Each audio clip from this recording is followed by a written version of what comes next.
అనుసరణలో పెట్టుకుంటే వాళ్ళ అనుభవం మన అనుభవం కూడా అవుతుంది.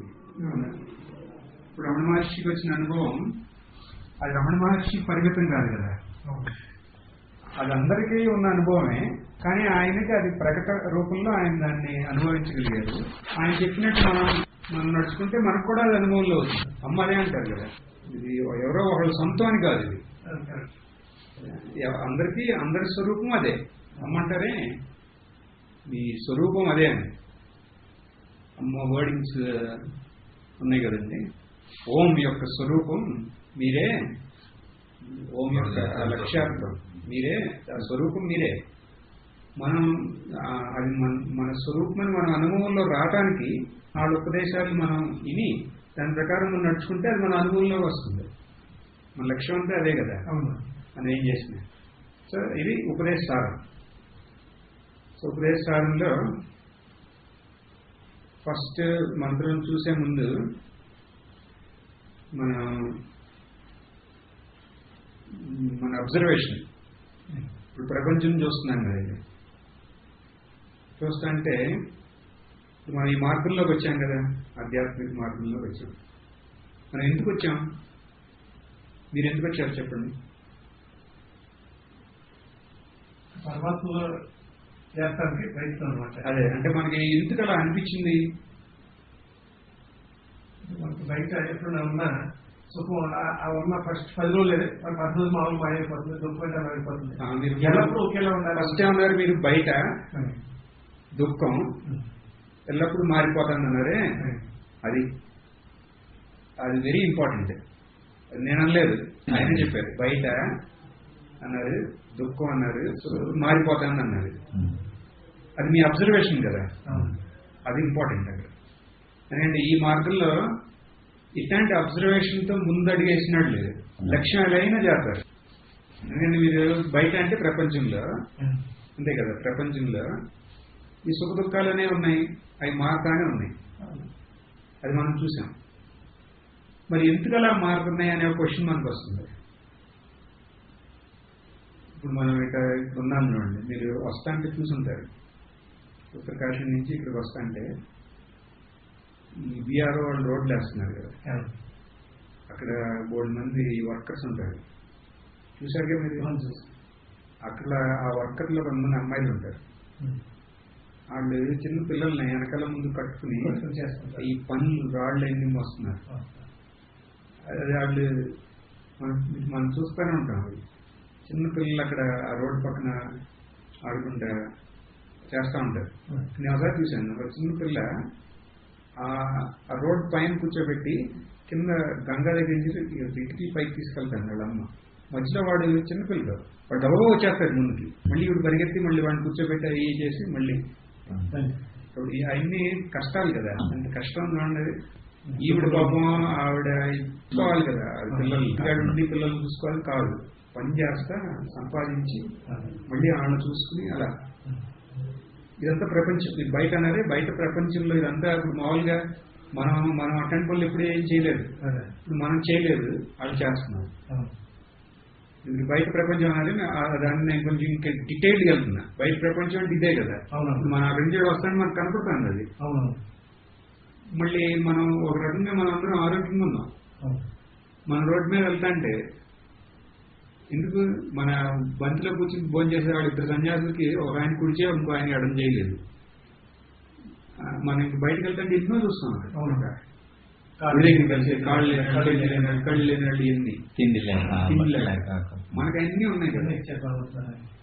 ఎందుకు మనకే వాళ్ళకి ఏంటి తేడా అనే క్వశ్చన్ మనకు వస్తుంది కదా. నేను ఎందుకంటే ఆరోగ్యంగా ఉన్నాను, వాళ్ళు ఎందుకు అలా ఉన్నారు? మరి భగవంతుడు ఒక్కడే అయినప్పుడు అందరూ సమానమే కదా, మరి ఎందుకు ఇలా సృష్టించాడు? మరి నేనేమో ఇక్కడ సుఖంగా హాయిగా 2 పూట్ల నక్షత్రాల్లో భోజనం చేసి మరి అది చాలన్నట్టు మళ్ళీ మీ మధ్యలో మీరు అన్ని తీసుకొచ్చిస్తారు, అవి కూడా తింటాం, హాయిగా ఉంటాం. మంచిగా ఫస్ట్ రోగాలు కప్పుకొని హాయిగా బూట్లు అన్ని కోట్లు వేసుకుని కూర్చుంటాం. బయట చూస్తేనేమో వాళ్ళు మామూలుగా ఎంతో కష్టపడుతున్నారు. ఎందుకు ఈ తేడా? ఎందుకు ఇంత తేడాగా భగవంతుడు సృష్టించాడు అనే ఒక క్వశ్చన్ మనకు వస్తుంది కదా. అవును. ఇది సహజం కదండి. అవును. ఆధ్యాత్మికంగా కాకపోయినా మామూలుగా కొంచెం హృదయం ఉన్నాడు ఎవరికన్నా ఇట్లాంటివి వస్తానే ఉంటాయి ఆలోచనలు. అది ఇది హాస్పిటల్ ఇట్లాంటి పని చేస్తే ఇది ఇయ్యే కదా చూసేది. ఇన్ని రకరకాల జబ్బులు చూస్తానే ఉంటాం. అంటే మనకి ఆరోగ్యంగా ఉన్నాం కదా. అసలు ఎందుకని ఇదంతా ఇట్లా అవుతుంది? అన్ని బాగానే ఉన్నాయంటే వాడికి ఎక్కడ బాగా స్కూల్ చదువుతుంది, అన్ని బాగానే ఉంటాయి. కానీ ఎందుకలా అయింది ఆయనకి? ఎందుకు ఇదంతా మీరేమంటారు దీన్ని కాన్స్టెంట్? అంటే యాక్చువల్ ఇది మనకి అంటే ఎన్నో జన్మలు ఎత్తుకుని వచ్చాము. ఈ జన్మ చేసిన ప్రారంభ కర్మ అనుసారం ఇప్పుడు ఇలా జరుగుతుంది. అది అంటే భగవంతుడు అనేది అందరికీ సమానంగా ఇస్తున్నాడు. అంటే ఇప్పుడు ఎలాగే సూర్యుడికి డిఫరెన్స్ ఎలాగలేదు, వర్షానికి కూడా ఎక్కడైనా సరే ఒకేలా కురుస్తుంది, అలాగే ఇస్తున్నాడు ఆయన. ఇప్పుడు పళ్ళు చెట్లు ఇవన్నీ కూడా మనం రాడు పెట్టుకుంటున్నా నీళ్లు పోసినా ఒకే రకమైన పండు. అది రాడు కొట్టినోడికేమో చేదు పను, ఈ నీళ్లు పోసిన ఈ పొలంలో ఇవ్వదు, డిఫరెన్స్ కదా. అలాగా భగవంతుడు వాడు అలాగే ఇస్తున్నాడు. కానీ మనం ఈ పూర్వజన్మలో మనం ఈ జన్మలో చేసుకుంటూ మనకు తెలుసు తెలియదు చేసిన పాపాలు ప్రారంభ కర్మ మనం అనుభవిస్తున్నాం. ఇప్పుడు అంటే యాక్చువల్ ఇప్పుడు బాగా పిచ్చి పిచ్చి పనులు చేసిన వాళ్ళకి బాగా అలాగా ఏదో కొంచెం మంచి చేసుకుంటూ కొంచెం ఇలాగా వస్తున్నారు అనమాట. అంటే అలా మన బ్యాంక్ లో డబ్బులు డిపాజిట్ ఎక్కువ చేస్తే ఎక్కువ వస్తుంది, తక్కువ చేస్తే తక్కువ వస్తున్నట్టు అలా డిఫరెన్స్ అలా వస్తుందని అనుకుంటున్నాను. మీరు చెప్పిన ఇప్పుడు ఎవరు చెప్పారు మీరు? దాని సంస్కృతంలో చెప్పాలంటే ఫస్ట్ శ్లోకం, ఫస్ట్ శ్లోకం మీనింగ్ ఇప్పుడు మీరు చెప్పారు. దీంట్లో ఫస్ట్ శ్లోకం ఉంది, దాని యొక్క అర్థం మీరు చెప్పారు. కానీ ఒకసారి సంస్కృతంలో దాన్ని మనం స్టాండ్ చేస్తాం. దాని అర్థం మీరు ఇప్పుడు చెప్పిందే. కర్తృరాజ్ఞయా ప్రాప్యతే ఫలం, కర్తృరాజ్ఞయా ప్రాప్యతే ఫలం, కర్మ కిం పరం కర్మ తజ్జడం, కర్మ కిం పరం కర్మ తజ్జడం. కర్తృరాజ్ఞ మీరు అన్నారే, ఇదంతా ఈశ్వరుడు కర్తృరాజ్ఞ ప్రాప్యతే ఫలం అంటే ఈశ్వరుడు ఇచ్చే ప్రకారమే ఇక్కడ ఫలితాలన్నీ మనం అనుభవిస్తున్నాము అంటున్నారు. మీరు అదేగా అన్నారు. మామూలుగా మనం ఎందుకంటే ఫస్ట్ అబ్జర్వేషన్ పట్టే మనం ఇది అందరూ దీంట్లో ఈ పాత్రలోకి వచ్చింది. అందుకే ఏంటి కష్ట సుఖాలు ఎన్నిటికీ ఏంటి, దానికి కారణాలు ఏంటి, దీని నుంచి బయటకి ఏంటి, అసలు ఆత్యంతికమైన సుఖం అనేది ఉందా అసలు ఈ సంసారమైనా, లేకపోతే ఇంకా దీనికి ఇప్పుడు ఏమన్నా శాంతి అనేది ఉందా, ఎన్నిట్లాంటివన్నీ మనకు వచ్చే తర్వాత మనకి మహాత్ముల యొక్క ఉపదేశాలు ఎన్ని ఉందే అనుకో మనం ముందడుగు వేసామంట. వచ్చారు ఇంకా ఎక్కువ ఉందని అప్పుడు అలా ఇప్పుడు ఎన్ని చూసాం, ఈ తేడాలన్నీ ఎందుకు వచ్చినాయి అంటే ఈ కర్మఫలం అన్నారు కదా. అప్పుడు ఇక్కడ ఏమన్నారు, కర్తృరాజ్ఞ ఈశ్వరుడే కదా సృష్టి కారణం. ఆయన ఈ ఫలాలన్నింటినీ ఆయన ప్రకారమే ఈ ఎన్ని జరుగుతున్నాయి అంటున్నారు. అంటే దేని బట్టి డిసైడ్ చేస్తున్నారు ఆయన? మన కర్మ. మీరే అన్నారు మన కర్మ పూర్వం పాపాలు చేసిన పాట సుఖం లేకుండా పుణ్యం చేసి కొంచెం సుఖంగా మనం అనుభవిస్తున్నారు అన్నారు కదా. అలాగైతే ఇప్పుడు మనం ఇలా అనుకుంటున్నాం కదా మనం. అలాగైతే కర్మ కిం పరం, కర్మమే కదా అన్నిటికన్నా శ్రేష్టమైంది, అంతే కదండి. ఇంకా అన్నిటికన్నా సుప్రీం ఏమైంది ఇప్పుడు? కర్మమే అయింది. మనం చేసిన కర్మ అలా చేస్తా. అంటే మనం పుణ్యం చేసుకుంటే పుణ్యంగా ఉంటాం, పాపం చేస్తే పాపం. అప్పుడు మనం మంచి పనులు చేస్తే చాలు కదా, అంతే. అంటే ఎట్టయినా ఈశ్వరుడు అనేవారు ఎవరు? మన కర్మలు బట్టి ఫలితాలు ఇస్తాడు. మనం చెడ్డు పనులు చేస్తే మనకి మంచి ఫలితాలు ఇవ్వడు, మనం మంచి చేస్తే మనకి చెడ్డు ఇవ్వడు. ఆయన జస్ట్ ఒక అర్థం లాగా. అప్పుడు మనం ఇక ఆయన ఎందుకు మనం పట్టించుకుంటాం? మనం కర్మలు మంచి కర్మలు చేసి మనం హాయిగా ఉండొచ్చు కదా. కదా అలా అంటే మీరేమంటారు? ఇప్పుడు కొంతమంది అంటారు మీరు ఎందుకు ఇవన్నీ ఈ ఆధ్యాత్మికాలు ఇవన్నీ ఇప్పుడు మేము చూడండి కష్టపడి సంపాదిస్తున్నాం, ఆ సంపాదించిన దాంట్లో ఈ పేదలకి అందరికి పెడుతున్నాం, మేము గుళ్ళకి ఏమి వెళ్ళాం, మేము అటెండ్ గుళ్ళకి అటెండ్ ఏం చెయ్యం, దుఃఖంలో ఉన్నాళ్ళు మేము ఆదుకుంటాం, మేము కష్టపడి సంపాదిస్తున్నాం. ఇది చాలా ఎందుకే మీరు ఆధ్యాత్మికం అని చెప్పాలని తప్పాలని మిమ్మల్ని అన్నారు. మీరు ఎందుకే హిమాలయాలకు వెళ్తారు, అక్కడ కూర్చుని కవులు చెప్పేవాళ్ళు సాధువులు సేవని ఎందుకు వెళ్తున్నారు మీరు? ఇక్కడ మాలా కొన్ని మంచి పని చేయండి అని ఎవరన్నా అన్నారు అనుకోండి మిమ్మల్ని, మీరేమంటారు? ఇప్పుడు పూర్వం మీకు చెప్పిందే చాలా మనసు కూడా వచ్చింది పూర్వం అన్నమాట. ఓల్డ్ డేస్ లో యాక్చువల్గా అయితే ఏంటంటే మనం మన చేతులు ఏమీ లేదు, అది ఎవరికైనా ఇచ్చే వాళ్ళు ఎవరో వచ్చారు ఎవరో దాయని ఒకసారి మనకి 10 రూపాయలు పంపిస్తుంది, ఒకటి 100 రూపాయలు పంపిస్తుంది, ఒకటికేమో ఏమి ఇవ్వాలనిపిస్తుంది అన్నమాట. దీని కారణం ఆయన ఈశ్వరాజ్ఞ. అంటే వీళ్ళు చేసుకున్న కర్మ మన మన చేతితో మనం చేయట్లేదు, భగవంతుడి చేతితో మనం ఒక పరిముట్టం ఆయన ఎలా ఉంటే అలాగే జరుగుతుంది, దాని ప్రకారం మనం చేయాలి, మనం ఏదో చేసేయగలం అనేది పూర్వం ఉండేది ఓల్డ్ డేస్. ఇప్పుడు మన చేతిలో ఏమి లేదు, ఆ భగవంతుడి కృపే. మనం ఏమైనా చేద్దాం అనుకున్నా కానీ అవతల వాడికి ప్రారంభంలో కనుక చేయించుకునేది లేకపోతే మన చేతిలో ఏమి లేదనే ఒక భావం వచ్చింది కదా. అంటే ఇదేంటంటే నేను అనేది మర్చిపోయి నేను కాదు భగవంతుడు అంతా భగవంతుడి చేతులు పరిముక్తి అనే భావంతో నేను ఆలోచిస్తూ అలా అనిపిస్తానండి. అలాగే ఎప్పుడైతే ఈ మన ఇక్కడికి రావడానికి కారణం ఏంటంటే బయట మన మనసు అటు ఇటు వెళ్ళిపోతూ ఉంటుంది కదా. ఈ ఆయన చేతులు పరిముక్తిగా ఉండి ఆయన దాన్ని చేస్తూ ఆయన పాదాల వరకు ఆయన స్మరణలో ఉండాలనే ఒక భావంతోనే అదే రెండవ శ్లోకానికి ఆన్సర్ అది. ఇక్కడ ఒక ఏం చెప్తున్నా అంటే ఇక్కడ ఇప్పుడు కర్మమే కదా అన్నిటికన్నా కర్మకిం పరమమైన కర్మమే కదా, ఈశ్వరుడికి కర్మం చాలు కదా అనే ఒక క్వశ్చన్ మనకి ఒక చాలా మంది అంటారు ఇప్పుడు మంచి పనులు చేస్తే చాలు ఈశ్వరుడు ఎందుకని. అప్పుడు దానికి ఏంటి కర్మ జడం, కర్మ అనేది జడం అంటారు. జడం కర్మ లేదు. భగవద్గీతలో కూడా కృష్ణుడు చెప్పాడు కదండి, కర్మ చేసే వరకు అధికారం ఉంది, ఫలితం ఏం వాళ్ళు నేర్పిస్తారు.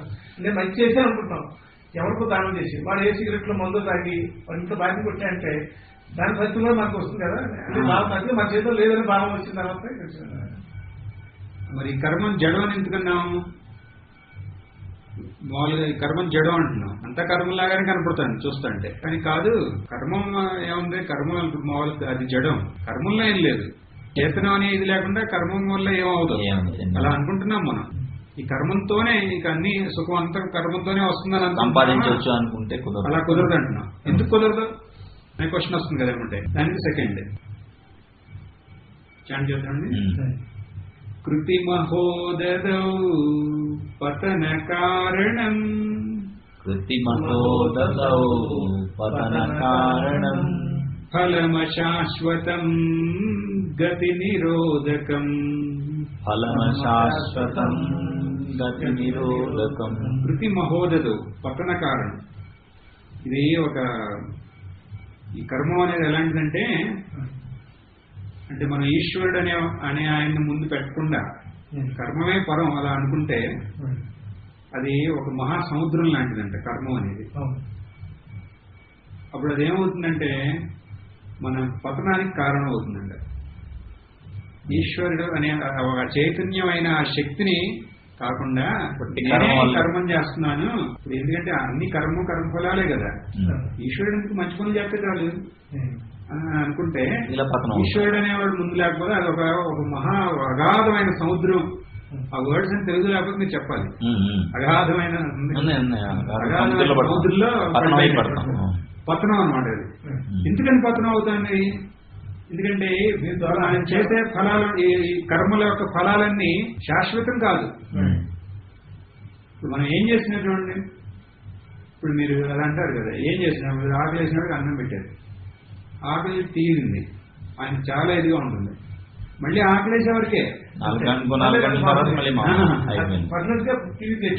ఇప్పుడు మనకి ఎవరికి ఏం చేసినా ఎంత ఏం చేసినా అది ఒక టెంపరీ ఒక ఇది అవుతుంది అక్కడ. బట్టలు ఇస్తే 4 రోజులు కట్టుకున్నాడు అయిపోయింది. ఇప్పుడు మనకి ఎంత పెద్ద కర్మ చేసినా దానికి ఫలం వస్తుంది కదా.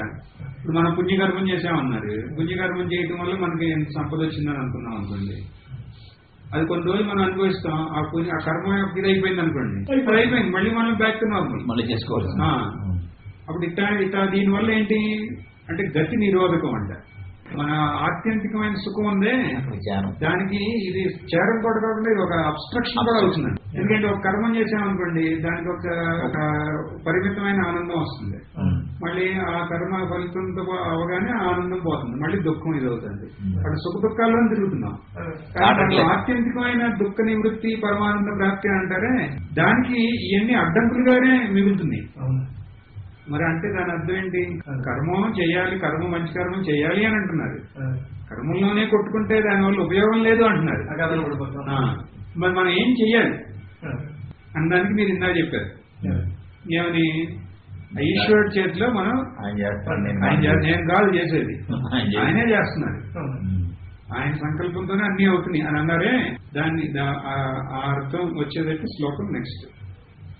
ఈశ్వరార్పితం నిశ్చయాకృతం ఈశ్వరార్పితం నిశ్చయకృతం చిత్తశోధకం ముక్తి సాధకం చిత్తశోధకం ముక్తి సాధకం. మనం ఇట్లా ఈ కర్మములన్నీ నేనే చేస్తున్నాను, నేనే అన్ని ఇవన్నీ అనుకుంటే అశాశ్వతమైన ఫలాలు వచ్చి అది మన ఈ శాశ్వతమైన సుఖంలో అనేది మనకి లేకుండా అడ్డుగోడలాగా మిగులుతాయి అయింది. అది ఒక అగాధమైన సముద్రంలో పడిపోతుంది, దాంతో సమానం అయింది. ఇప్పుడు మరి నేను ఎలా చేయాలి అంటే ఈశ్వరార్పితమై చెయ్యి. అంటే ఈశ్వరుడే చేస్తున్నాడు ఇవన్నీ, నేను చేయట్లేదు. అది నిశ్చయాకృతం అంటే నా యొక్క ఇది ఉంటుంది, నా ఇచ్చ కాదు, అది ఆయన యొక్క ఇచ్చానుసారం అంతా నడుస్తుంది. అందుకనే అమ్మ టీచింగ్స్ లో నాకు బాగా నచ్చింది, నేను బాగా ఉపయోగించాను కదా అది. అదేంటంటే అమ్మ చెప్తారు, మనం ఏ కర్మం చేసినా ఫస్ట్ ప్రార్థించి. ఇప్పుడు మీరేం పని చేస్తున్నారు? ఇప్పుడు మీరేంటి మీ కర్మ? అంటే చేపల చెరువు ఉంది. అంటే యాక్చువల్ అది వ్యవసాయం పని పొలం తప్పేసామండి, అది తప్పితే కూడా కుదరదు అన్నమాట. అదే చెరువులో చేపలేసి పండించి బిజీ ఆవిడ అంటే మీరు రోజు వెళ్ళాలి కదా అక్కడికి, సైట్కి వెళ్ళాలి. కానీ యాక్చువల్ నిజంగా పూర్వం వెళ్ళి ఉండండి. ఇప్పుడు ఎవరెవరు బంధువులు తీసుకుంటారు, 10 రోజులు ఒకసారి కూడా వెళ్ళండి. ఊళ్ళో ఉన్నాయి బయటకు వెళ్ళాలి. ఈ పట్టినప్పుడు వెళ్ళను, అందరూ పెళ్లి చేసినప్పుడు వెళ్ళను, పెద్ద పెద్ద లక్షల్లో పని చేసినప్పుడు వెళ్ళండి. అంటే చూస్తున్నాను అది కరెక్టే. అంటే ఇప్పుడు కర్మ అనేది నేను ఎలా ఇప్పుడు అక్కడ ఉన్నప్పుడు హాస్పిటల్లో అది మా కర్మ. స్వామీజీ ఉంటే మాతృవాణి అనేది ఎడిషన్ చేయాలి, అది ఆయన కర్మ. అలాగే మీ కర్మ ఏంటి? తల్లిని చూసుకోవడం, తల్లి పిల్లలు పొలం ఏదో వారానికి 10 రోజులకు పొలం వెళ్ళేదో చేయాలి అంతే. అంతే లేదు. పొద్దున్న లేచి 2-3 గంటలు జపం చేసుకోవడం, పారాయణం చేసుకోవడం ఇవన్నీ ఉంటాయి. అవన్నీ అయిన తర్వాత మీరు మొదలెడతారు కదా. ఇప్పుడు మీరు మాతృ సేవ మీ కర్మ అనుకున్నారు, అదొక ముఖ్యమైనది ఇదే కదా. అది తర్వాత మీ ఫోన్ కాల్లో వస్తాయి కదా, మీ పొలాల గురించి, మీ చెరువుల గురించి, అన్నిటి గురించి. ఏమిటి అది కూడా కర్మే కదా. వాళ్ళకి ఎవరెవరు ఏం చేస్తున్నారు ఏంటి అని అడుగుతారు. ఎన్ని కర్మాలే. ఎందుకు అడుగుతున్నా అంటే ఇప్పుడు అమ్మ చెప్పే ప్రేయర్ ఏంటంటే మనం ఆ ప్రేయర్ మనం కర్మం చేసే ముందు మనం ఇది మనసులో అనుకుని ప్రార్థించాలంట. మనం అమ్మ లేకపోతే మీరు ఈశ్వరుడు ఎవరు ఏ రూపంలో మీకు ఇష్టదేమో వాళ్ళ ముందు మీ మనసులో స్మరించి, నేను మీ కర్మాన్ని, మీ పని నేను చేస్తున్నా, నా పని కాదు. అందుకని మీ పని చేయటానికి నాకు మీరు శక్తిని ప్రసాదించండి. ఇదంతా నేను చేసేది మీ యొక్క శక్తి వల్లే. 3 లైన్లు నేను చెప్పినప్పుడు, ఆ 3 లైన్లు లైన్లు అంటే దాని యొక్క వెనకాల ఒక మీనింగ్ ఉంది, ఆ సంకల్పం. అంటే ఈ ఒక్క ప్రేరేపాటికి మనం అనేది తప్పుకుంటున్నాం అక్కడ అని ఆయనకి అప్పచెప్పేస్తున్నాం. ఆయనకి మా అమ్మకి ఈశ్వరుడికి అప్పచెప్పేస్తున్నాం అంతా. ఇప్పుడు కర్మ మొదలెట్టేటప్పుడు ఇది చెప్పి, ఇప్పుడు విద్యార్థి చదువుకుంటున్నాడు అనుకోండి, ఇది చెప్పి ఆయన కర్మ, ఆయన చదువుకునేది అది. ఇప్పుడు నేను ఇట్లా చేస్తున్నాను అనుకోండి, ఇది చెప్పి నేను ఇట్లా స్వామీజీ అట్లా ఎడిషన్ చేస్తుంటే అది చెప్పి స్టార్ట్. ఎట్టైనా అమ్మాయి కదా అనుకో కాదు, మనం ముందు దాన్ని డెడికేట్ చేయాలి. మన సంకల్పం అది, ఇది నేను కాదు నువ్వే ఇదంతా. ప్రతి కర్మ ముందు అది ఉంటేనే గుర్తుంటుంది. అంటే మనం కాదని, లేకపోతే ఏమవుతుంది, మనం అనే మన అహంకారం వచ్చేసి అదంతా పాడు చేసేస్తుంది. అప్పుడు మళ్ళీ ముందులాగా అవుతుంది, అగాధమైన దాంట్లోకి వెళ్తున్నా మన గతికి నిరోధం అవుతుంది. ఇప్పుడు మనం ఇలా చేసుకుని మనం చేసామనుకోండి, ఈశ్వరుడే చేస్తున్నాడు. ఇప్పుడు మన అమ్మ హాస్పిటల్ ఉంది ఎయిమ్స్ లో, మీరు ఎటు చూసిన అమ్మ ఫోటోలు ఉంటాయి. ఒకసారి ఒక ఆయన చెప్పారు, ఎందుకు ఇలా ఫోటోలు ఉన్నాయంటేనంట, మనం అందరం అమ్మ కర్మం చేస్తున్నాం కదా, మధ్య మధ్యలో ఆ ఫోటో చూసి మనం గుర్తు చేసుకోవాలంటే నా కర్మ కాదు, ఇది నీ కర్మ అని. అంటే అట్లా కదా, ఈ పని నీ పని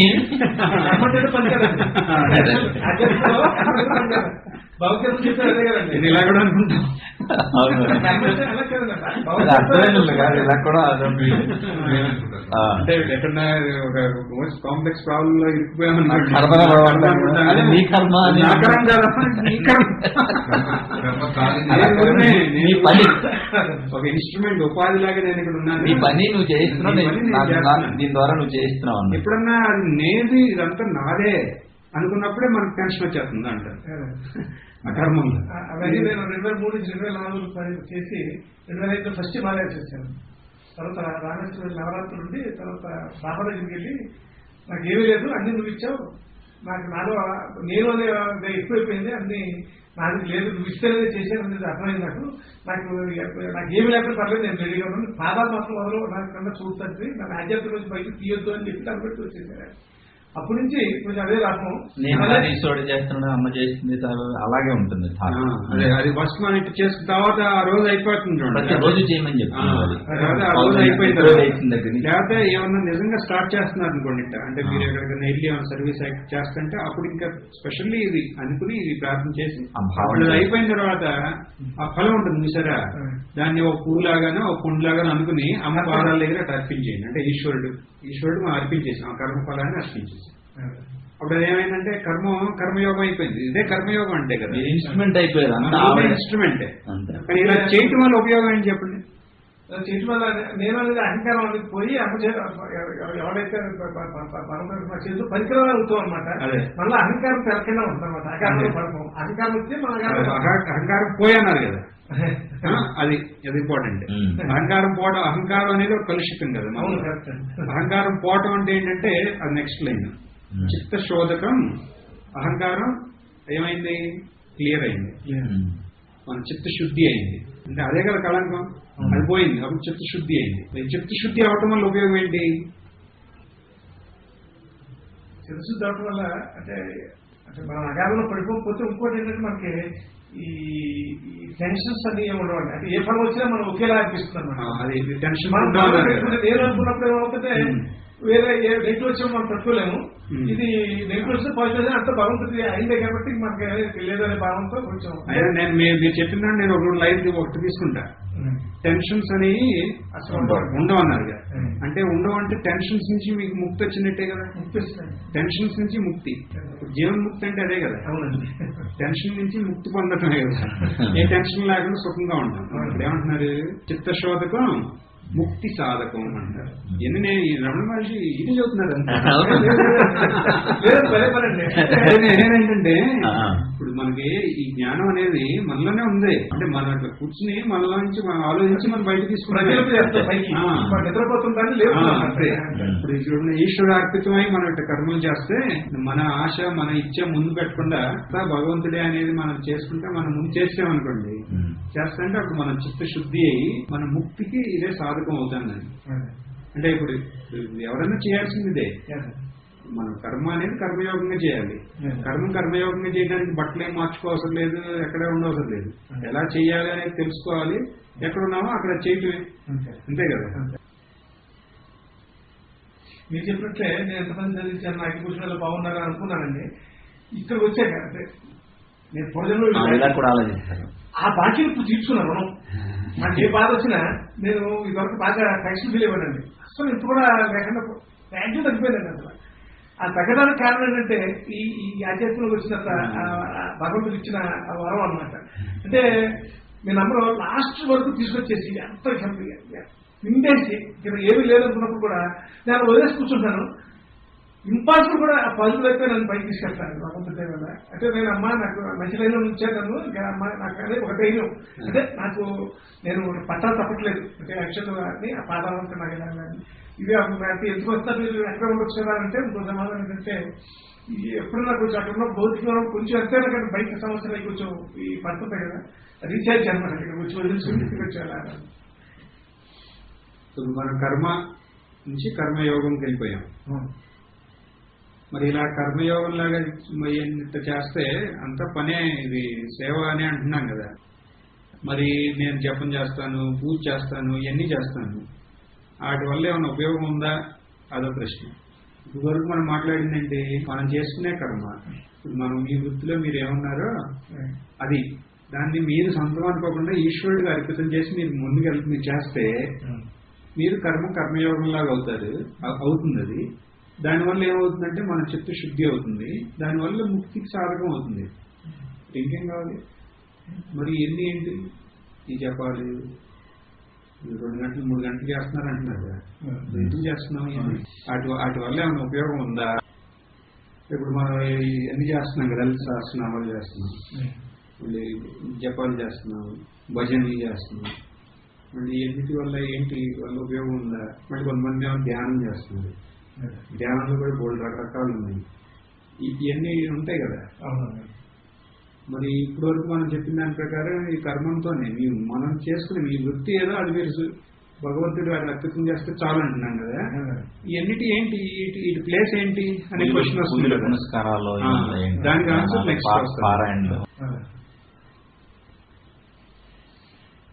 కాయవాంగ్మన కార్యముత్తమం. కాయవాంగ్మన కార్యముత్తమం.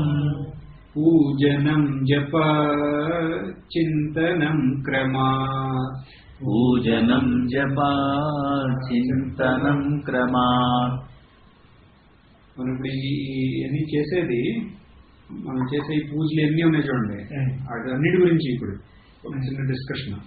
ఏంటి అసలు ఇన్ని రకాలుగా ఉన్నాయి మనం చేసే ఈ ప్రార్థనలన్నీ, అవి ఏది శ్రేష్టం, దేనికన్నా శ్రేష్టం, ఇన్ని వస్తాయి కదా క్వశ్చన్స్.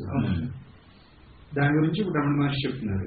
కాయవాంగ్మన కార్యముత్తమం, పూజనం జప చింతనం క్రమ. మనం చేసేది ఎలా? కాయ వాక్ మన కార్యం ఉత్తమం. ఇన్ని రకాలుగా మనం చేస్తున్నాం కదా. ఇప్పుడు మనం ఇప్పుడు మనం ఈ శరీరంతో చేసేది, కాయత్వంతో చేసేది ఏంటి? పూజ. వాక్తో చేసేది ఏంటి? జపం. మనసుతో చేసేది ఏంటి? చింతనం అంటే ధ్యానం. ఈ మూడు కాయ వాంగ్మనంతో మనం చేసేది ఏంటి? పూజ, జప, ధ్యానం చేస్తున్నాం. ఇది ఎన్నిట్లో ఏది దేనికన్నా శ్రేష్టం అంటే చెప్తా అంటే ఇక్కడ ఈ చింతనం, ధ్యానం అనేది అన్నిటికన్నా శ్రేష్టం. అది చేయలేకపోతే జపం చేయాలి, అది చేయలేకపోతే పూజ చేయాలి. అంతే కదా క్రమం. ఫస్ట్ పూజ. ఇప్పుడు మనం అంటే పూజ, ఇప్పుడు పూజ చేస్తాంటే ఎవరు నిద్రపోరుగా, జపం చేస్తానికి ఛాన్స్ ఉంది నిద్రపోవడానికి.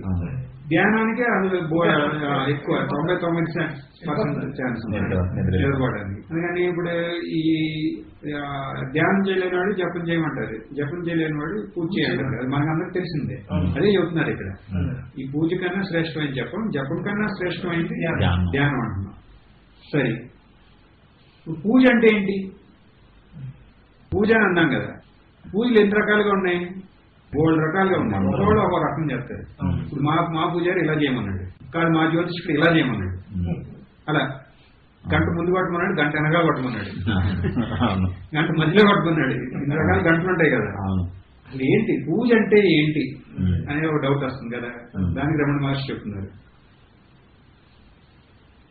జగత ఈషదీ యుక్త సేవనం.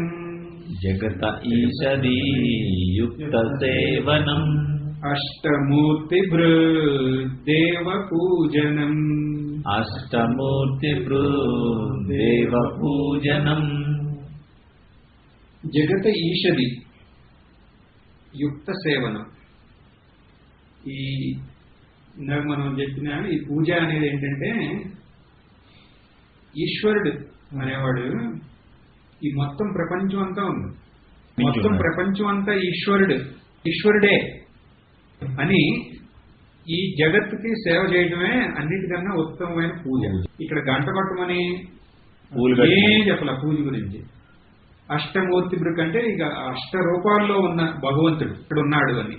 ఈ ప్రపంచం అంతా భగవంతుడే అని. ఇక్కడ ఈ అష్టమూర్తి అంటే ఏంటి చెప్తారు. ఈ సూర్యుడు, చంద్రుడు, ఈ పంచభూతాలు ఇవన్నీ కలిపి ఈ అదే అష్టమూర్తి యొక్క ఈ ఈశ్వరుడి యొక్క శరీరం అని.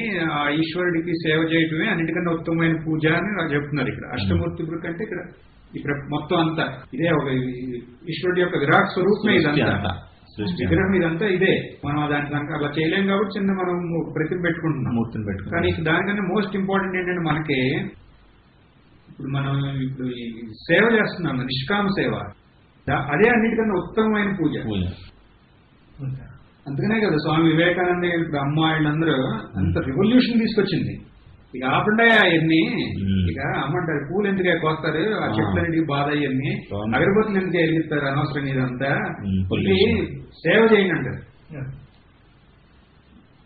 అందులో నా సేవయే నారాయణ సేవ అని అంటారే అలా దానికి అర్థం వచ్చేటట్టు చెప్తున్నారు ఇక్కడ పూజ అంటే ఏంటి. జగత్ ఇప్పుడు చెప్తున్నారుగా ఫస్ట్ పూజ అంటే ఏంటి అంటే ఇది పూజ అంటున్నారు. ఫస్ట్ పూజ దీనికన్నా ఉత్తమమైన పూజ లేదని. మరి గంట కొట్టడం వల్ల ఉపయోగం ఉందే. ఇది నువ్వు నీ మనసుకి ఇది అన్నిటికన్నా ఉత్తమమైన పూజ అనేది నీ మనసుకి చెప్పి నీ మనసుని మనం దాని మీద విశ్వాసం ఉంచి మనం చేయగలిగితే దీనికి మించిన పూజ ఇంకోటి లేదు. అందుకే చూడండి ఇప్పుడు ఎక్కువగా మనం ఇప్పుడు మామూలుగా మనందరికీ ఫ్రెండ్స్ ఉన్నారు కదా, మనమే ఉన్నాం అన్నమాట. ఇటు నుంచి ఇదే పూజ అని స్టార్ట్ చేసిన వాళ్ళు అది కాదు, ఈ గంట కొట్టుడే పూజ అని స్టార్ట్ చేసిన వాళ్ళు ఉన్నారు కదా. ఇప్పుడు ఆ గంట కొట్టుడే పూజ అనేవాళ్ళు ఇప్పుడు కూడా గంట కొట్ట కూర్చుంటారు. అలా కాదు, ఇది సేవ, ఇది అసలైన సేవ అని నమ్మి చేసిన వాళ్ళు వాళ్ళ స్వరూపం అనేది ఏంటి అనేది తెలుసుకుని హాయిగా ఉంటారు. దాని అర్థం ఏంటి మరి ఈ రెండు ఒకటేనా అని కాదు. అందుకని మహాత్ములు ఇది పూజ అని చెబుతున్నారు.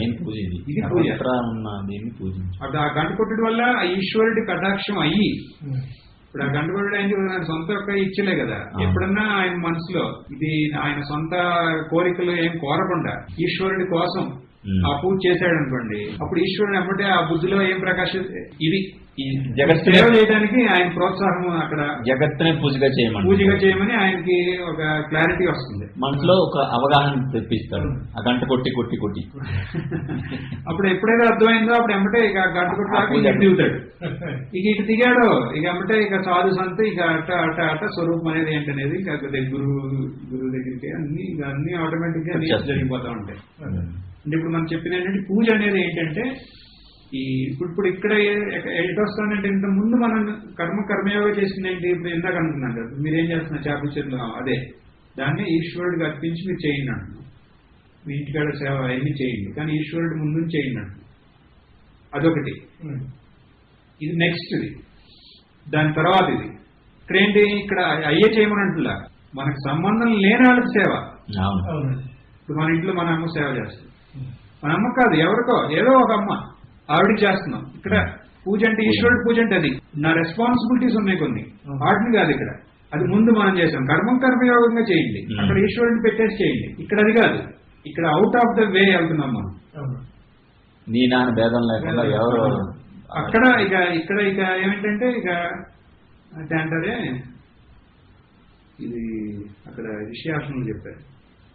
ఈ చాతుర్వర్ణం గురించి డిస్కషన్ జరుగుతుంటే జన్మనా శూద్ర జన్మన అందరూ శూద్రులే. ఎందుకని ఇక మనం పుట్టినప్పుడు మనం ఇంతే కదా, మనం ఏం తెలియదు, మనకి క్లారిటీ కూడా లేదు. అంతగా మనం పని చేస్తే మన కోసమే మనం చేసుకుంటాం. నా కోసం నేను, నా పెళ్ళాం పిల్లల కోసం నేను పని చేస్తాను, అంతా నేను అని సేవ చేస్తాను. అట్లా చేసే వాళ్ళందరూ శూద్రులే. ఏం చేస్తున్నాడనేది కాదు, ఈ పని చేసిన వాళ్ళందరూ శూద్రులే, జన్మన శూద్రులే. కుక్క ఒక గాడి ఎన్ని ఉన్నాయనుకోండి, వాటి కోసమే అవి చేస్తూ ఉంటాయి. ఆ జంతువులకి ఈ జంతువులకి తేడా ఏం లేదు, ఈ మనోభావం ఉన్నంత వరకు. అప్పుడు కర్మన ద్విజ మళ్ళీ పుట్టాడు వాడు. ఎవరంటే పరోపకారం అనేది లోన స్టార్ట్ అయిందా వాడు నెక్స్ట్ బర్త్ లోకి వెళ్ళిపోయాడు. Next birth. ఇప్పుడు మీరు అన్నారు దేవ పూజ, నిజమైన పూజ ఏంటనేది ఈ జగత్ సేవ నిజమైన పూజ. నేను నా ఎన్ని పక్కన పెట్టేసి నేను నా వాళ్లే కాదు, వాళ్ళందరినీ చూసుకోవాలి. వాళ్ళు చూసుకుని ఉద్దేశం కాదు, దాంతో పాటు లేకపోతే దానికైనా ఉపరిమైంది ఇది ఈ జగత్ సేవ ఈశ్వరుడి సేవ అనేది ఇక పరోపకారం. అప్పుడు ఇంకా నెక్స్ట్ సెకండ్ జన్మ వచ్చేసింది. ఇంకా ఇంకో రెండు ఉన్నాయి, అది ఇక్కడ అవసరం లేదు. జగదీశ్వరి అది అసలైన పూజ ఏంటనేది ఇది. నెక్స్ట్ ఓకే, మరి అసలైన జపం ఏంటి మనం అనుకున్నాం. పూజ జప చింతనం అన్నాం. పూజ అనేది ఇది అంటున్నాం పూజ. మరి జపం అంటే జపంలో కూడా బోల్డ్ రకరకాలు ఉన్నాయి కదా. మరి దాని ఏది ఉత్తమమైంది, ఏది మధ్యమైంది, అనేది ఏది కనిష్టమైంది అనే ఒక సంశయం వస్తుంది కదా మనకి. దానికి ఆన్సర్ నెక్స్ట్. ఉత్తమస్తవా ఉచ్యమందతః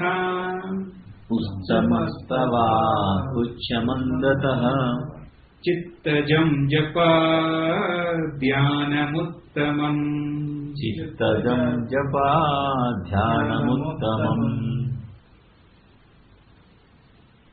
మనం లౌడ్ గా చేస్తాం, అంటే వినిపించేలాగా జపం చేస్తాం కదా, ఓం నమః శివాయ. తర్వాత మనసులో కూడా మనం చేస్తాం, బయటికి పెదాలు కదలకుండా చేస్తాం. అట్లా బయటికి చేసేదానికన్నా ఈ మనసులో చేసేది శ్రేష్టం. దానికన్నా శ్రేష్టమైనది ఈ ధ్యానం. అంటే ఇంకా అక్కడ జపం అనేది లేదు, నెక్స్ట్ స్టెప్ లోకి వెళ్ళిపోయాం, ధ్యానంలోకి వెళ్ళాం. అప్పుడు ఈ జపం అనేది ఫస్ట్ మనం, మీరు జపం మీరే ఎక్స్పర్ట్ జపంలో, అంటే పెదాలతో మనం చేస్తాం, తర్వాత దాన్ని ఆపేసి మనసులో చేస్తున్నాం. ఇప్పుడు ఈ రెండింటి మధ్యలో కూడా మనం మన శ్వాసతో కూడా చేయొచ్చు. అది మీరు చేసే ఉంటారు. అంటే మనం శ్వాస తీసుకుంటా అంటే శ్వాస వదులుతా అంటే చాలా శ్రేష్టం నాకు అనిపించింది. అంటే ఇప్పుడు మీరు ఓం నమః శివాయ ఉందనుకోండి, మీరు పెదాలు కదలసిట్లా, కానీ శ్వాస లోనికి వెళ్తా అంటే ఒకసారి, బయటకు వస్తా అంటే ఒకసారి, అలా. అంటే ఈ శ్వాసతో దాన్ని లింక్ చేస్తాం. అంటే ఫస్ట్ నిద్రలో మనం మనం జపం కోసం కూర్చున్నాం అనుకోండి, ఫస్ట్ శ్వాస తీసుకుంటా అంటే ఒకసారి, బయటకు వెళ్తా అంటే ఇంకొకసారి, తర్వాత శ్వాస లోన తీసుకుంటే 2 సార్లు 3 సార్లు 4 సార్లు అలా కూడా వెళ్తుంది. అది బయటకు వెళ్తా అంటే కూడా 3-4 సార్లు అది అన్నిటికన్నా ఉత్తమం అది. ఎందుకంటే అది ఆ రకమైన జపం జరుగుతుంటే మీ మనసు ఎక్కడికి వెళ్ళలేదు, శ్వాస లింక్ అయిపోయింది. ప్రాణాయామం, జపం, ధ్యానం అన్ని ఒకేసారి జరుగుతున్నాయి అక్కడ. అది చిత్తశుద్ధిగా అన్నిటికన్నా ఉత్తమమైన ఉపాయం ఉంటుంది ఇది.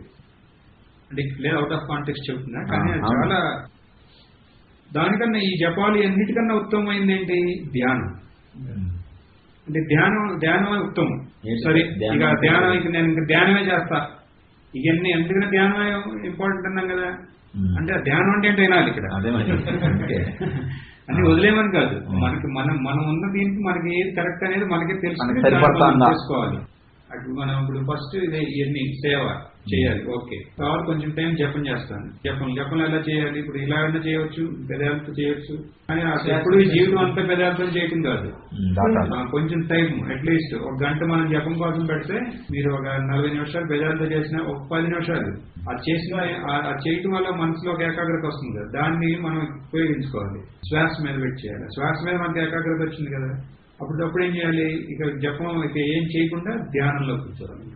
ఆ వచ్చిన ఏకాగ్రత 1 నిమిషం అన్న దీనికోసం ఉపయోగించాలి. అలా మనం స్టార్ట్ చేయవచ్చు. ఆ ధ్యానంలో మనకు బాగా పట్టొచ్చింది అనుకోండి, అప్పుడు వేరే ఏంటి తగ్గించి ఇక ధ్యానం అంటే ఏంటి అని చెప్తున్నారు. ఆజ్యధారయా శ్రోతసా సమం,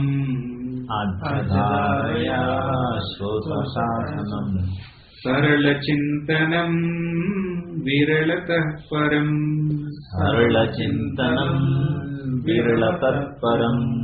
ఆజ్యధారయ శ్రోతస సమం. ఇప్పుడు నూనె పోస్తంటే పైనుంచి కింద పోస్తంటే బ్రేక్స్ ఉండవు కదా, హారలాగా నీళ్లు పోస్తే కట్ అవుతా ఉంటుంది. మళ్ళీ ఇప్పుడు గంగాజీ ఇట్లా ప్రవహిస్తున్నారు కదా, శ్రోత ఫ్లో, దాంట్లో ఫ్లో అక్కడ కట్ కంటిన్యూస్ గా గంగాసాగర్ వరకు మధ్యలో ఎక్కడ కట్ అనేది లేదు. ధ్యానం, ఉత్తమమైన ధ్యానం అనేది అలా ఉంటుందంట, అలా ఉండాలి. సరళ చింతనం విరళ తత్పరం, అంటే మధ్యలో ఏం ఇంటరప్షన్ ఏమి ఉండదు.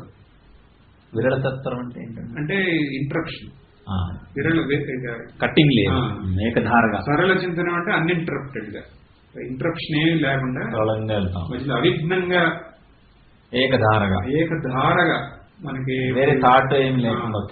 ఇప్పుడు మీరు ధ్యానం చేస్తారు కదా, మీకు దేని మీద చేస్తారు ధ్యానం? తక్కువే, 1 నిమిషం ఉన్నా మీరు ఎలా ఎంతో 1 నిమిషం కళ్ళు మూసుకుంటారు కదా, అప్పుడు మీరు దేని మీద ఫోకస్ చేస్తారు? అంటే మీరు మీ ఇష్ట దేవత మీద చేస్తారు కదా, ఆ నామం తెలుసుకుంటేనే అది ఆ రూపం నామం వెలుగుతుంది కదా.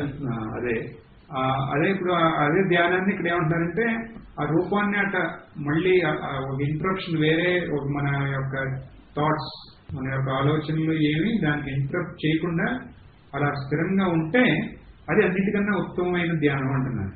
మనం జపంతో చేస్తాం కదా, ఆ జపంతో చేసి జపం చేయటం వల్ల మనం ఈ శ్వాసతో జపం చేయటం వల్ల ఇప్పుడు మనసు ఏమవుతుందంటే కదలదు, అంటే వేరే థాట్స్ ఏ ఉండవు. థాట్స్ ఏమైనా వస్తే మనం మళ్ళీ మన జపం మన బ్రెత్ మన శ్వాస మీదకి వచ్చేస్తుంది. శ్వాస మీదకి ఎప్పుడైతే మన మనసు వచ్చిందో అప్పుడు మనకి వేరే చింతనలే ఉండవు కదా. అప్పుడు అంత ఏకాగ్రతంగా మీరు జపం అంటే మీరు ఏదో ఒక మంత్రం చేస్తున్నారు కదా. అంటే నేను ఇప్పుడు అమ్మ అని చెప్తున్నాను, మీరు ఇష్టదేవత ఏదంటే అది మీరు అర్థం చేసుకోవచ్చు. వాళ్ళ రూపం అంటే ఇప్పుడు అమ్మ ఉన్నారు అనుకోండి, అమ్మ ఇలా, అమ్మ ముఖం ఇలా ఫేస్ మనం చూడగానే మళ్ళీ ఎవరో వాడు ఫేస్ గుర్తొచ్చింది అనుకోండి, అప్పుడు మనం ఏం చేస్తామంటే అమ్మ ఫేస్, అమ్మ అంటే అమ్మ ఇద్దరు బొట్టు, లేకపోతే కళ్ళు, ముక్కు పుడక, నవ్వు, అలా మళ్ళీ ఇట్లా పాదాలు ఇలా, అంటే ఇంకా అమ్మ చుట్టూతోనే ఉంటున్నాయి మనం మానస పూజలాగా. తర్వాత ఇంకేంటంటే ఒకే రూపం, ఆ రూపంతోనే వెళ్తున్నాం మనం. ఇంకా ఎన్ని ఈ ధ్యానం అనేది ఇది అన్నిటికన్నా ఉత్తమమైన ధ్యానం అని అంటున్నాం. సో ఇప్పుడు ఎక్కడి వరకు వచ్చాం మనం? ధ్యానం వరకు. ఎక్కడి నుంచి స్టార్ట్ చేసాం మనం? స్టార్ట్ చేసి అంటే కర్మ నుంచి మొదలు పెట్టి కర్మ నుంచి మళ్ళీ అదే ఇప్పుడు నెక్స్ట్ ఇప్పుడు ఇక్కడి వరకు వచ్చాం కదా. ఫస్ట్ మనం స్టార్ట్ చేసింది ఇక్కడ మనం ఈ ప్రపంచాన్ని అబ్జర్వ్ చేసాం. ఈ హెచ్చుతగ్గులన్నీ ఎందుకున్నాయని అక్కడి నుంచి స్టార్ట్ చేసాం మనం. అప్పుడు ఈ ప్రపంచాన్ని అబ్జర్వ్ చేసి ఎందుకు అవుతుంది అంటే కర్మ అన్నాం. అంటే ఒక సమరీ ఇస్తున్నాం ఇప్పుడు వరకు ఎక్కడి వరకు వచ్చాము. నెక్స్ట్ పెద్ద షిఫ్ట్ ఇక్కడ వరకు వచ్చిన తర్వాత ఇప్పుడు ఎందుకు ఎంత అవుతున్నావు? కర్మ వల్ల. కర్మ ఎందుకు ఇలా అయింది? ఈశ్వరుడు వల్ల. సో ఇప్పుడు అంత కర్మ అయితే వాళ్ళు ఈశ్వరుడు ఎందుకు అని క్వశ్చన్ వచ్చింది అనుకోండి. అలా కాదు, కర్మ జడం. అక్కడ ఈశ్వరుడు లేని కర్మ వ్యర్థం. సముద్రం మనకు ఒక మన ముక్తికే ఒక ఆటంకం లాగా. మరి అట్లా ఎలా కర్మం చేయాలి? మరి కర్మ ఇలా అయితే అలా కాదు, ఈశ్వరార్పితంగా కర్మం చేస్తే అది మన ముక్తికి, మన టెన్షన్ ఏం లేకుండా మన హాయిగా స్టెప్ ఎక్కడానికి మనకు సహాయం చేస్తుంది. ఓకే, అప్పుడు ఇంకా నేను ఇలా ఈశ్వరుడు కర్మం చేసుకుంటే చాలా, మరి ఇవన్నీ ఏంటి అంటే కాదు, కానీ వీటి వల్ల కూడా ఉపయోగం ఉంది. పూజ, మన పూజ అంటే ఏంటంటే సేవ అని. మనం మన సొంత కర్మలు చేసుకుంటాం కాదు, బయట సేవ, నిష్కామ సేవ, అది పూజ. నిష్కామ సేవ అన్నిటికన్నా శ్రేష్టమైన పూజ. తర్వాత జపం. జపం అంటే ఇక్కడ ఇన్ని రకాలుగా జపాలు చేయొచ్చు, కానీ జపమే అన్నిటికన్నా ఉత్తమం అంటే కాదు, ధ్యానం అన్న. ఇక్కడ వరకు వచ్చాము మనం. ఇప్పుడు ధ్యానమే ఉత్తమం అంటే కాదు, ధ్యానం అంటే ధ్యానమే ఉత్తమమా అన్న. ఈ శ్లోకంతో మనం ఆగుదాం, కానీ ఇది డిస్కస్ చేసి ఆగుదాం. ఈ నెక్స్ట్ శ్లోకాన్ని కొద్దిగా డిస్కస్ చేసి, ధ్యానం కన్నా ఉత్తమమైంది ఏంటి? ఈ క్వశ్చన్ కి ఆన్సర్ చెప్పండి మీరు. ఇప్పుడు మామూలు అన్నిటికన్నా మూల్యమైంది ఏది? ధ్యానం. ఏది ధ్యానం? ఇప్పుడు చేసే ధ్యానం ఏంటి? మా ఇష్టమూర్తి యొక్క ధ్యానం, రూపాన్ని మనం ధ్యానిస్తున్నాం. ఇప్పుడు మీరు ఇష్టమూర్తి ఎవరు చెప్పచ్చా మీరు? కొంచెం అంతరాయాలు చెప్పవచ్చు. ఇష్టమూర్తి ఎవరు అంటే సాయిబాబా. అంటే అందరిలో టాప్ రేటింగ్ ఎవరికి ఇస్తారు? ఫస్ట్ ఆంజనేయ స్వామి. ఇప్పుడు ఈ నిమిషం ఎవరు? అమ్మ. ఇప్పుడు అమ్మ ఉన్నారు కదా, ఇప్పుడు అమ్మని మీకు ఇప్పుడు గంగాజీ మీరు వెళ్ళారు కదా, అదంతే నేను చెప్తున్నాను. దాంట్లో ఒక తత్వం ఉంది. మీరు గుడికి వెళ్ళారు, రేపు వద్దు మళ్ళీ మీరు వెళ్తారు కదా గుడికి. వెళ్ళగానే అది గంగాజీ, గంగరాజు గారు ఈ భక్తికి మేము ఇచ్చాం, మీకు వరం ఇస్తాం, కోరుకోండి. అప్పుడు మీరేమన్నారంటే నాకు తెలియదు, నాకేంటి శ్రేష్టమైంది నీకు తెలుసు కదా అమ్మ, నువ్వు ఇచ్చేయి అన్నారు. సరే, నీకు నీ ఇష్టదేవత యొక్క స్మరణ నువ్వు లేచినంతసేపు నీకు ఉంటుంది అని వరం ఇచ్చారనుకోండి. అప్పుడు మీరు ఎంత ఆనందంగా ఉంటారు కదా. అంతేనా? దానికన్నా ఉపరి ఇంకేమన్నా ఉందా? అనుకుంటాం కదా మనం. ఇక్కడ ఏమంటున్నారంటే అది ఇప్పుడు ఈ పాయింట్ దగ్గర తీసుకురావడానికి మనకి అమ్మే ఏమంటున్నారు ముందు చెప్తా. మీకు చెప్పాను లాస్ట్ టైం వచ్చినప్పుడు ఈ పాయింట్, కానీ ఇంత ఇంట్రొడక్షన్ ఇవ్వలే. అమ్మ ఏం చెప్పారు, ఇద్దరు అమ్మలు ఉన్నారని చెప్పారు. అమ్మ నోటెంపు వచ్చిన మాటే ఇది. ఇట్లాంటి ఒక వరం మనకు వచ్చిన అమ్మ మన కంటిన్యూస్ గా మన ఇష్ట దేవత మన ముందు ఉన్నా అదే అన్నిటికన్నా శ్రేష్టమా అంటే ఆ దేవత ఏం చెప్పిందంటే అది శ్రేష్టం కాదని చెప్పారు. ఎవరు? అమ్మ. అమ్మే ఉన్నారు, ఇది బాహ్యమైన అమ్మే. ఈ బాహ్యమైన అమ్మ ఒక ఆంతరికమైన అమ్మని ఆ అమ్మ దగ్గర తీసుకెళ్ళటానికి వచ్చిన ఒక ఉపకరణమే అమ్మ. ఈ బాహ్యంగా మనకు కనపడే నామరూప అమ్మ ఒక నామరూపాలకే అతీతంగా ఉన్న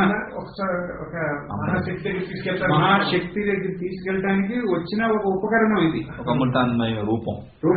అంటే మన అమ్మ యొక్క స్వరూపం ఏంటి అనేది మనకు తెలియజేయడానికి.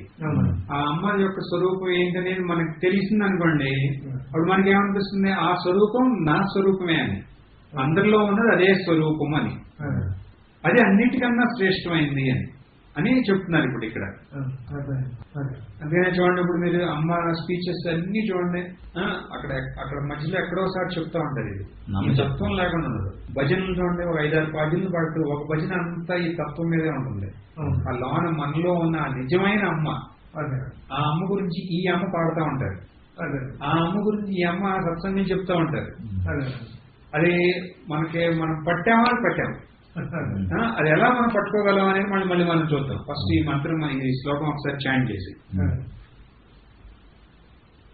ఇదేనా ఉత్తమం అంటే ఇది ధ్యానం. నాకు అవిరళంగా నాకు నా ఇష్టమూర్తిని నేను ధ్యానించగలిగే నాకు శక్తి నాకు వచ్చేసింది, అదేనా అదేనా ఇక అన్నిటికన్నా ఇది అంటే కాదు అని దానికి ఆన్సర్ ఇక్కడ చెబుతున్నారు. ఇక్కడ నేను చెప్పట్లేదు, ఆవిడే చెప్తుంది. అమ్మ చెప్పారు, రమణ మహర్షి కూడా చెబుతున్నారు, అందరూ చెప్పారు. ఇదే నీకు తెలుసు కదా, శ్రీరామకృష్ణ కథ నీకు తెలుసు కదా. ఆయన కాళీదేవి తప్ప ఇంకా వెళ్ళలేకపోతే అప్పుడు ఆయన అంటాడు, ఆయన వచ్చి తోతాపురి కాళీ ఎవరో, కాళీ యొక్క శక్తి ఏంటి, కాళీ యొక్క స్వరూపం ఏంటి, అక్కడికి వెళ్ళాలి మనం. కాళీ అని పట్టుకుంటే కాదు అంటారు ఆయన. అంటే అందరి మహాత్ముల యొక్క అనుభవం ఇదే. మనం ఉచ్చారణ చేద్దాం. వేద భావనా సోహమిత్యసౌ, వేద భావనా సోహమిత్యసౌ, భావనా విధా పావనీమత. భేద భావన, ఇప్పుడు ఇందాక మనం అనుకున్నామే, నేను మళ్ళీ నా ఇష్టదేవత, నేను నా ఇష్టదేవత మీద మనం ధ్యానిస్తున్నాం. ఇది భేదం అనేది ఇక్కడ ఉంది. నీకు నేను వేరే, ఇష్టదేవత ఉంది, రెండు ఉన్నాయి ఇక్కడ. భేదం అనేది ఉంది. ఇది అంత ఉత్తమమైంది కాదంటున్నారు ఇక్కడ. మరి ఏంది ఉత్తమమైందంటే సోహమిత్యసౌ, నా స్వరూపము మళ్ళీ అమ్మ యొక్క స్వరూపము ఒక్కటే, స్వరూపం దృష్టిలో మేము ఒక్కలమే అంటున్నారు. హనుమంతుడి అది ఉందండి. హనుమంతుడు రాముడి మీరు కౌలించుకున్నప్పుడు 3 రకాలు చెప్తాడు. నువ్వేంటయ్యా, నువ్వు రాముడికి నీకు ఏంటి సంబంధం అంటాడు అని క్వశ్చన్ అడుగుతారు హనుమంతుడిని. అప్పుడు ఆయన 3 రకాలుగా చెప్తారు. నేను శరీరం నేను అనుకున్నప్పుడు నేను ఆయన దాసుని సేవకుడిని నేను, కానీ నా మనసు దేవుడు, నేను మనసు నేను అసోసియేట్ అయినప్పుడు నేను ఆయన అంశాన్ని అంటాడు, పరమాత్మ యొక్క అంశాన్ని. కానీ నా స్వరూప దృష్టితో చూస్తే ఒకటే, మేమిద్దరం ఒకటే అంటుంది. అది హనుమంతుడి యొక్క ఇది పరమభక్తుడి యొక్క పర్సనల్ ఎక్స్పీరియన్స్. అది భావనాభిధ పావని మత, ఈ అభేదమైన భావన వస్తుందే అది అన్నిటికన్నా పావని మత, దానికన్నా ఇంకా శ్రేష్టమైన ఇంకోటి లేదంటారు. నా స్వరూపము అక్కడ అమ్మ స్వరూపం ఒకటే అని తెలిసినప్పుడు మనకేంటి ఫైనలీ, ఇప్పుడు మనం ఇక్కడ ఆపుతాం కదా, మన ఇక్కడ చెప్పింది ఏంటి, ఈ స్వరూపం అమ్మ యొక్క స్వరూపం అంటే అమ్మ యొక్క నిజమైన అమ్మ ఎవరో అనేది తెలుసుకుంటూ అనేది ఉంది. అది అన్నిటికన్నా శ్రేష్టమైందని. అది మరి నాకు ఎలా తెలుస్తుంది అంటే అమ్మ ఉపదేశాల వల్లే తెలుస్తుంది. మరి ఆ అమ్మ ఉపదేశాలు నేను తెలుసుకోవాలి కదా, తెలుసుకునే ఒక భాగ్యం ఉండాలి కదా. దానికోసం మనం ఆ ముందు అన్ని కరెక్ట్ గా చేస్తే ఇది ఎట్టయినా తెలుస్తుంది. అందుకని ఇప్పుడు ఆ ముందు అన్ని మనం కరెక్ట్ గా చేస్తున్నామా లేదా అనే దానికి ఏంటంటే ఇక్కడ మనం ఆ నెక్స్ట్ స్టెప్ లోకి మనం వెళ్ళకపోతే ఆ ముందు స్టెప్ మనం అక్కడ మనం జాగ్రత్తగా చేయాలి. అక్కడే కొట్టుకుంటున్నాం. చేస్తే ఇక అంతే కదా, బాగా చదువుకున్నాం అనుకోండి మనం నెక్స్ట్ క్లాస్ లో పంపిస్తారు. మనం ఎంత చదివినా మనం అదే క్లాస్ లో ఉన్నాం అనుకోండి, నేను బాగా చదువుతున్నా అని చెప్పడం వల్ల ఉపయోగం లేదు, అదే క్లాస్ లో ఉన్నాం అనుకోండి. ఇక దాని అర్థం అంటే మనం ఏంటంటే ఆ ముందు అని మనం జాగ్రత్తగా చేసుకుంటే మనం ఫైనల్లీ మన ఇప్పుడు నాకు అమ్మ గ్రేస్ నాకు ఉంది మనం అన్నాం అనుకోండి, ఇప్పుడు మనం అందరం అంటూనే ఉంటాం కదా నాకు ఉంది గ్రేస్ అని, మంచిది అట్టే ఆ తృప్తి ఒక పెద్ద ఇది కదా. కానీ నిజమైన గ్రేస్ అంటే ఏంటి అంటే ఇక్కడ అమ్మ స్వరూపం ఏంటనేది తెలుసుకుందాం, అంటే మన స్వరూపం ఏంటని మనం తెలుసుకుందాం, అది కరెక్ట్ గ్రేస్ అనేది. మరి అది రావాలంటే నేను ఏం చేయాలి అంటే అది ఎలా వస్తుంది, ఇప్పుడు వాళ్ళ ఉపదేశాల వల్లే వస్తుంది. ఆ ఉపదేశాలు చెప్తుంటే అది మనకు అర్థం అవ్వాలి. నాకెందుకు మీరు చూసే ఉంటారు ఆయన్ని, ఆయన బాంబేలో ఒక పెద్ద సెంట్రల్ గవర్నమెంట్ అంటే పనిచేసేవారు. ఎందుకంటే భక్తుల యొక్క అనుభవాలు చెప్తే ఇన్స్పిరేషన్ చెప్తున్నాను. ఆయన చాలా పెద్ద పోస్టులు ఉండేవారు. నిసర్గదత్ మహారాజుని కలిసేవారు. నిసర్గదత్ మహారాజ్ అని రమణ మహర్షి, అట్లాగో మన ఉత్తర భారత దక్షిణ భారతంలో అంత మహాత్ముడు ఒక ఆయన ఉండేవారు, సమకాలికుడు రమణ మహర్షి బాంబేలో. ఈయన ఆయన డైరెక్ట్ కలిసి ఆయన సత్సంగం వినేవారు. ఆయన బుక్లన్నీ కొనేశారు, అన్ని చదివారు, ఒక బుక్ అర్థం కాలేదండి. ఆయన మాట్లాడుతుంటే ఆయన భాష వచ్చు, ఏం అర్థమయ్యేది కదంట, బుక్కులు చదివితే అసలు ఏం అర్థమయ్యేది కదంట. ఈ మహాపండితుడు కానీ ఏం ఎక్కేది కదా, ఏమయ్యేది కదంట. అప్పుడు ఈయన అమ్మని కలిశారంట, కలిస్తే అక్కడ సేవ చేశారు. అమ్మ అవి ఎట్టైనా నువ్వు రిటైర్ అయ్యావుగా, అక్కడ మా క్యాన్సర్ అప్పుడు బదలాపూర్ లో క్యాన్సర్ హాస్పిటల్ స్టార్ట్ చేశారు, అక్కడికి వెళ్ళి సేవ చేయన్నారంట అమ్మ. అప్పుడు అక్కడ సేవ చేశారు. అది ఎయిమ్స్ హాస్పిటల్ పునాది వేశారు. సరే నీకు ఎట్టైనా ఇప్పుడు నీకు రిటైర్ అయ్యావు, ఇంకా ఈ పిల్లలతో అంత ఇదేం లేదు కదా, నువ్వు అక్కడికి వెళ్ళిపో అన్నారండి అమ్మ. అమ్మ తెలుసు కదా ఎవరికి ఏం కావాలి, వెళ్ళి అక్కడ నువ్వు సేవ చేయాలి. అక్కడ పునాదులు వేసినప్పటి నుంచి సేవ చేస్తానే ఉన్నారు ఆయన, అన్ని రకాలుగా సేవలు చేసి ఇవన్నీ నేను ఆయన నోటే నాకు చెప్పిన తర్వాత ఆయన అన్న తర్వాత అంటే నేను ఇంకా ఆయన చాలా నేను వేరే కొన్ని సత్సంగులు వినమని ఆయన్ని చాలా ఇచ్చేస్తే అప్పుడు ఇంకా మొదలెట్టారు ఆయన. అప్పుడు ఒకసారి తర్వాత చెప్పారు నాకు, ఇన్ని ఏళ్ళు సేవ చేసిన తర్వాత 10 ఏళ్ళు 12 ఏళ్ళు సేవ అయింది, తర్వాత అన్ని అర్థం అవడం మొదలెట్టినాయి అంటే అమ్మ ఈ స్వరూపం అని చెప్తే అర్థమవుతాయి అంట. ఇప్పుడు మళ్ళీ ఈ సత్సంగులన్నీ ఏంటంటే ఆ మర్మాలన్నీ అర్థమవుతున్నాయి అంట. ఇప్పుడు ఆ నిసర్గదత్ మహారాజులో ఎన్ని పుస్తకాలు చదువుతాయంటే అన్ని అర్థమవుతున్నాయి అంట. అప్పుడు ఆయన అంటున్నారు అబ్బా అంటే ఆయన ఏంటని చెప్పింది, ఈ సేవ వల్ల ఇంత ఇది ఉందే అని నాకు అర్థమైంది. ఏది నాకు అడ్డంగా ఉందో అది అమ్మకే తెలుసు, ఆ అమ్మ చేపించింది, అది అడ్డంకి పోయింది. ఇప్పుడు నాకు ఇప్పుడు నాకు ఇదంతా ఎంతో హాయిగా అప్పుడే నా స్వరూపం అనేది ఏంటనేది తెలిసింది. అమ్మ స్వరూపం అనేది మన స్వరూపం తేడా అంటే మనం చెబుతున్నాను చూడండి, అన్నిటికన్నా శ్రేష్టమైంది ఏంటనేది అది. కానీ దానివల్ల ఏంటి అన్ని ఇది నేను ఎందుకంటే ఇప్పుడు ఈ సేవ అనేది వేస్ట్ ఎప్పుడు అవ్వదని. ఇప్పుడు మరి ఫస్ట్ మన పని మనం చేసుకోవాలి, అది ఫస్ట్ కుటుంబం. మనం ఫస్ట్ ఇప్పుడు ఈ కుటుంబం ఎందుకు చేయకుండా మళ్ళీ బయట అని కాదు, మీరు ఎమ్మటే మమ్మల్ని అడగకూడదు. ఇప్పుడు మీరు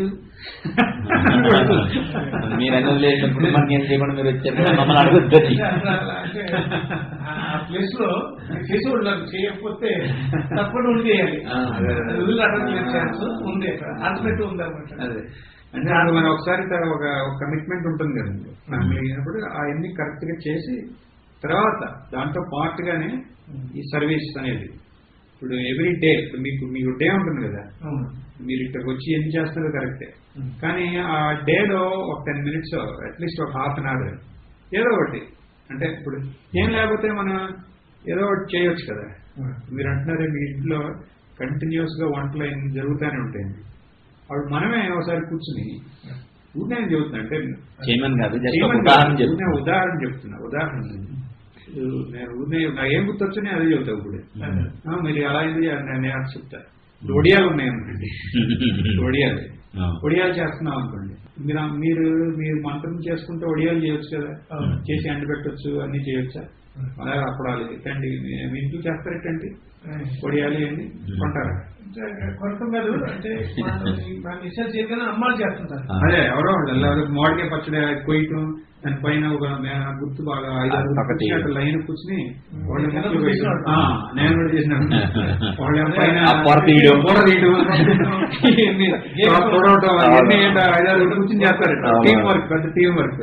మనకు కూడా దూరే వాళ్ళు మధ్య ఏదో చేయడానికి. ఇలాంటి పనులు ఉంటాయి కదండి. అలాంటి పనులు ఏమైనా చేసి తర్వాత ఇప్పుడు పచ్చడి అయిపోయిన తర్వాత ఆ పచ్చడి తీసుకులో అనాశరణాలు వచ్చిన డబ్బా అనాశరణానికి ఇచ్చేసామండి. అప్పుడు అది చేసినంతసేపు మనకి జపం కూడా అవుతుంది. నిష్కామ సేవ మనం అంటే లేకపోతే ఏదో ఒకటి మనం ఇంట్లో కూర్చుని నాకు ఒక ఆవిడ తగిలింది.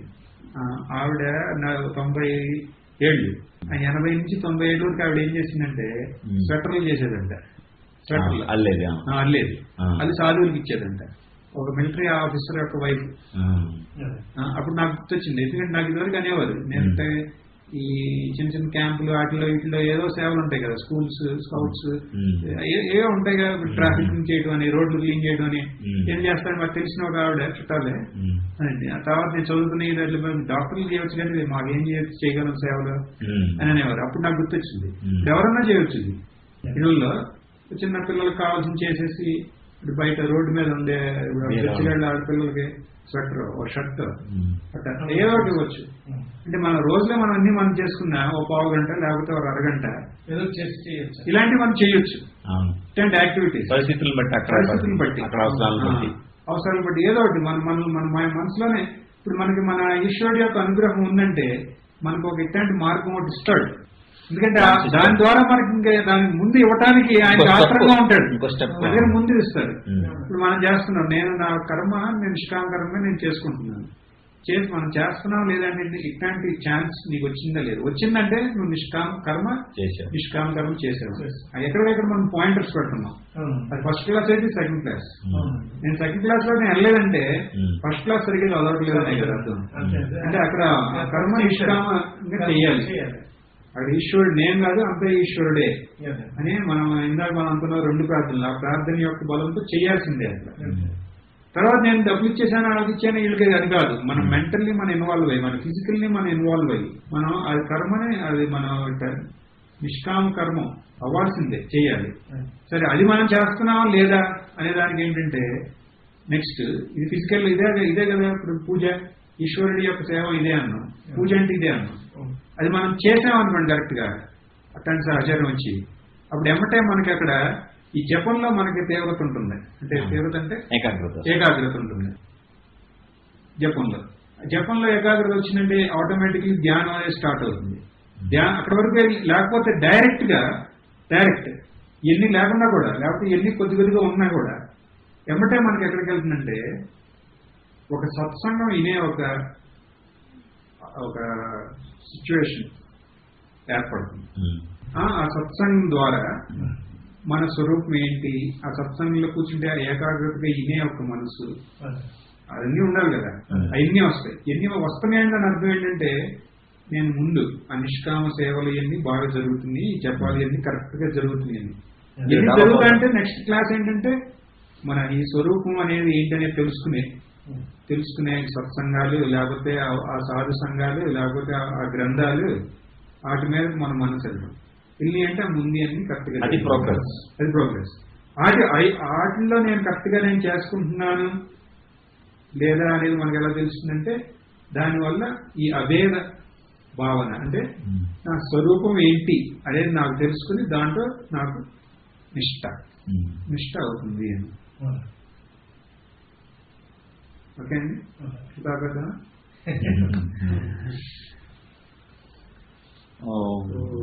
పూర్ణమదః పూర్ణమిదం పూర్ణాత్ పూర్ణముదచ్యతే పూర్ణస్య పూర్ణమాదాయ పూర్ణమేవావశిష్యతే.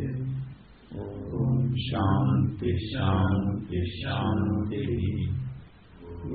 శ్రీ గురుభ్యో నమః.